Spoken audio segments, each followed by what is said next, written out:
Upama ka gelebek ka nakapamangdaw. Upama kaya gelebek ka nakanduktor bu.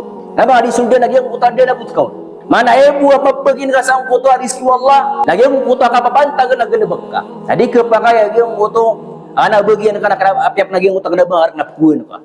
Tigiliran nama kuiran nagyang kuto rizki ra nama pumusik wallah. Api antu na ukit asa nama kuiran. Amela kan tigin sumanga tao. Amiana man na marsiran. Mira sara sa sirang si kukabdugan juga mutamok.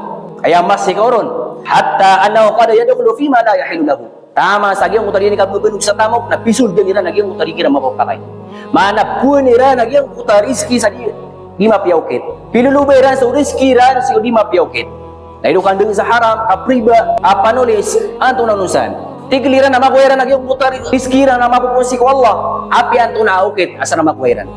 Narepetir wallah, wa ma min dabatin fil ardi illa 'ala Allah rizquha. Wallah datiyan akadin dala ko sangka lewa lupa inun tana rizki nu Allah Subhanahu wa taala.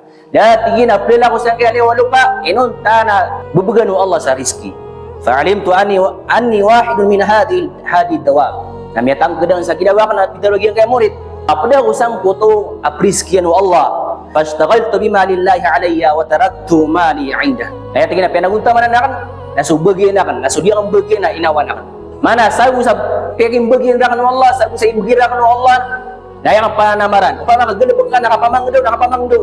Upama kaya gelebek ka nakanduktor bu. Nama di sunda nagyang utanda na butkaw. Mana ebu apa pagin ka sa kuto rizki wallah. Nagyang kuto ka papantag na gelebek ka. Tadi ke pakaya gyang kuto ana bagian kana apiap nagyang utang na bangar na puun pa.